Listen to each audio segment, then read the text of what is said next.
अस्सलाम वालेकुम असद भाई। चाची शिकायत करने आया हूँ मैं। कैसी शिकायत? Welcome to the office. Thank you. सब भाई होते तो मजा आ जाता। मैं आ गई हूँ ना, जल्द वो भी आ जाएगा। मुझे लगता है अभी तक अम्मी ने आयज़ा को फ़ोन कर दिया होगा और वो ज़रूर कोई ना कोई ड्रामा क्रिएट करेंगे, तुम देखना। आपकी बड़ी बेटी की चाची हमारा घर बर्बाद कर दिया उन्होंने। ईशर भाभी पे झूठा इल्जाम लगा के आशिर भाई और ईशर भाभी को घर से बाहर निकलवा दिया। उनको समझाएंगे कि ईशर भाभी और आशिर भाई को वापस घर लेकर आए। हाँ हाँ, अरे क्यों नहीं, अगर उसने ऐसा किया क्यों नहीं लाएगी, लेकर आएगी। तुम देखना जरा, मुझे बात तो करने दो उससे। ऐसा कैसे कर सकती है भला वो? सिर्फ आपकी बात का मान रखते हुए मैं कोई बात नहीं कर रहा, मगर आपको भी मुझसे वादा करना होगा कि आप आयजा भाभी से बात करेंगी। और सोचो, अगर ईशर ने अपना मुंह खोल दिया तो क्या होगा? पता नहीं क्यों मुझे तो ऐसा लगता है कि जैसे रोहान को पूरा यकीन है कि तुमने ईशर पे झूठा इल्जाम लगा के उसे घर से बाहर निकाला है।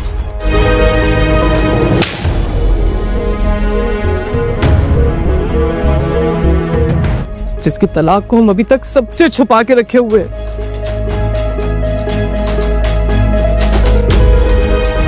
इतनी बड़ी बात, इतना बड़ा झूठ बोला तुमने उस रोहान से।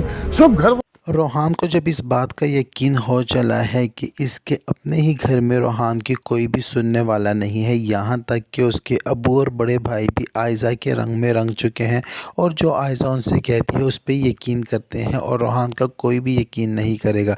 तो रोहान के पास कोई और चारा नहीं था, उसको यही सूझा कि क्यों ना मुसर्रत चाची से जाकर आयज़ा भाभी की शिकायत की जाए, क्योंकि वो बड़ी हैं और दूसरा ये कि वो आयज़ा भाभी की अम्मी है तो वो उनको अच्छे तरीके से समझा पाएंगी।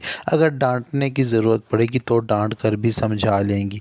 लेकिन रोहान को क्या पता था कि जब वो अपनी चची से शिकायत करने जाएगा और जब चची जो है आयज़ा को डांटने के लिए फ़ोन करेंगी तो तब तो सारी सूरत हाल ही बदल जाएगी। जी तो व्यूअर्स, रोहान ने कुछ ऐसे ही किया। वो मुसर्रत चाची के पास जाता है और अपने चचा के सामने बैठकर अपनी चची से ये कहता है कि मैं आपकी बेटी की, बड़ी बेटी की शिकायत करने आया हूँ आपसे। वो जब से इस घर में आई हैं उन्होंने हमारा घर को बिगाड़ कर रख दिया है और ईशल भाभी पर झूठा इल्ज़ाम लगाकर उनको घर से निकाल दिया है। आप ख़ुद उनको समझाएं कि वो कुछ भी करें और ईशल और आशिर को मनाकर घर में वापस लें। अगर उन्होंने ऐसा ना किया तो हमारे घर का सुकून इसी तरह बर्बाद रहेगा। रोहान ये सारी बातें अपने चचा के सामने ही बैठकर करता है और रोहान के मुंह से ये बातें सुनकर चची भी उसकी हाँ में हाँ मिलाती है और उसे ये यकीन दिलाती है कि मैं आयज़ा से ख़ुद बात करूँगी, तुम फिक्र ना करो। अगर उसने ऐसा कुछ किया है तो उसको दोबारा से ईशल को घर में वापस लाना होगा और माफ़ी चाहे मांगनी पड़े, चाहे कुछ भी करना पड़े, मैं ख़ुद उससे बात करूँगी और मैं उसे समझाऊँगी तो वो समझ जाएगी। लेकिन अनाया जो है वो रोहान को यही कहती हैं कि आपने अम्मी जान आयज़ा आपी की शिकायत तो लगा दी है, लेकिन मुझे पूरा यकीन है कि जब हम घर जाएंगे तो वो कोई ना कोई नया ड्रामा क्रिएट कर देंगे, क्योंकि वो इसी काम में माहिर हैं। यही होता है जब वहाँ से रोहान और ईशल निकलते हैं अपने घर के लिए तो पीछे से मुसर्रत चाची आयज़ा को फ़ोन करती हैं, लेकिन आयज़ा किसी काम की मसरूफियत की वजह से कमरे में नहीं होती। तो किसी वजह से ताया अब उनको ढूँढते हुए या रोहान को या असद को ढूँढते हुए आयज़ा के रूम में आते हैं। वहाँ पर फ़ोन बज रहा होता है तो काफ़ी देर से फ़ोन की बजने की आवाज़ आ रही होती है।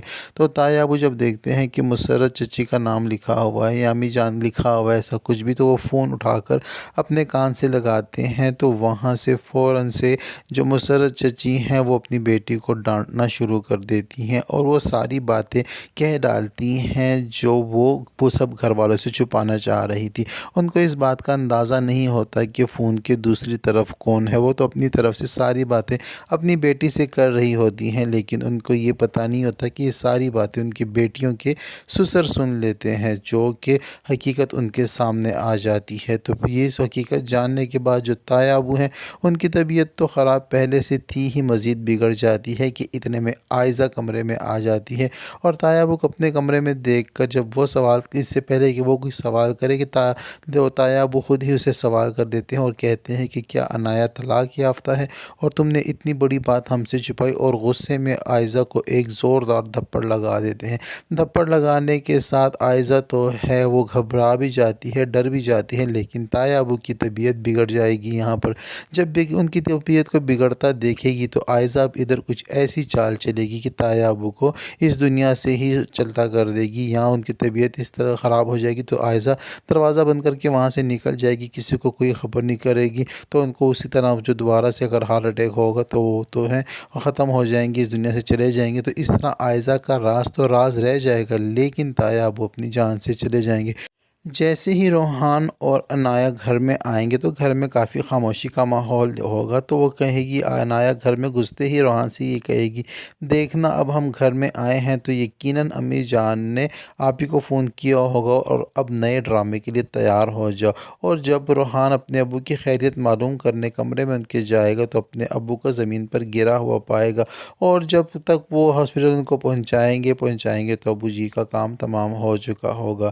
تو اس طرح عائزہ جو ہے اپنا جھوٹ چھپانے کے لیے اور اپنے مقصد میں کامیابی پانے کے لیے اپنے چچا کا قتل کر دے گی، خاموش قتل کر دے گی، یا کوئی اور ایسا مس کریٹ کرے گی، یا تو ان کو زہر دے دے گی، یا ان کے ساتھ مس بیہیو کر کے ان کو ایسی باتیں سنائے گی کہ ان کی طبیعت خود ہی بگڑ جائے گی۔ بہرحال جو بھی ہوگا وہ عائزہ کی وجہ سے ہی ہوگا، اور گھر والے اس چیز سے غافل ہوں گے۔ ادھر دوسری جانب عاشر تو آفس نہیں جا رہا، لیکن ایشل جو ہے اپنے بابا کے اور اپنی امی کے سمجھانے پر اسی آفس چلی جاتی ہیں جہاں پر ان کی پارٹنرشپ اسد کے ساتھ ہے۔ تو روحان جو ہے ایشل کو اچھی طرح سے ویلکم کرے گا اور یہ کہے گا کہ اگر آپ کے ساتھ عاشر بھائی بھی آ جاتے تو بہت زیادہ مزہ آتا اور خوشی ہوتی، لیکن اسد جب ایشل کو آفس میں دیکھے گا تو اسد کو ایشل آفس میں پسند نہیں آئے گی، لیکن اسد یہاں پر مجبور ہے، وہ ایشل کے ساتھ کوئی بھی ایسا مس بیہیو نہیں کر سکتا، کیونکہ ایشل جو ہے پورے جو ہے 50% کی یہاں پر اس کے شیئرز ہیں اور وہ 50% کی شیئر ہولڈر ہے، تو اسد اس کے ساتھ کچھ بھی ایسا نہیں کرنے والا۔ لیکن میں پہلے بھی اپنی ویڈیو میں آپ سے کہہ چکا ہوں کہ اگر عنایہ گھر میں عائزہ کو ٹف ٹائم دے گی تو اب آفس میں اسد کو جو ہے ایشل کا سامنا کرنا پڑے گا، اور ایشل جو ہے وہ کافی ذہین ہے اور وہ اب اسد کو ٹف ٹائم دے گی۔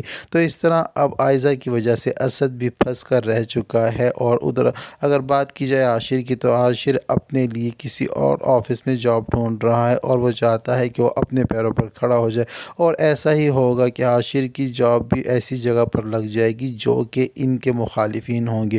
تو اس بات کو لے کر بھی اسد کو اعتراض ہوگا اور وہ چاہے گا کہ اس کا بھائی وہاں پر نوکری نہ کرے، لیکن اسد بھی اس وقت کچھ نہیں کر سکتا کیونکہ اس نے اپنے بھائی کے ساتھ ایسا رویہ رکھا ہے اور اس کو مجبور کیا ہے کہ اس کو ایسا قدم اٹھانا پڑ رہا ہے۔ تو یہ سب کچھ ہونے جا رہا ہے ڈرامہ سیریل چال باز کے آنے والے ایپیسوڈ میں۔ آنے والے ایپیسوڈ بہت زیادہ انٹرسٹنگ ہونے والا ہے۔ آنے والے ایپیسوڈ کی شارٹ سٹوری جاننے کے لیے جڑے رہیے ہمارے ساتھ۔ ویڈیو پسند آتی ہے تو ویڈیو کو لائک، اور اگر چینل پر نئے ہیں تو چینل کو سبسکرائب کرنا ہرگز نہ بھولیں۔ آج کل آپ لوگوں کا فیڈ بیک بہت ڈاؤن جا رہا ہے، اور اس وجہ سے آپ کے پیار میں کمی دیکھ کر ہمیں بھی تھوڑی سی ڈی موٹیویشن ہو رہی ہے۔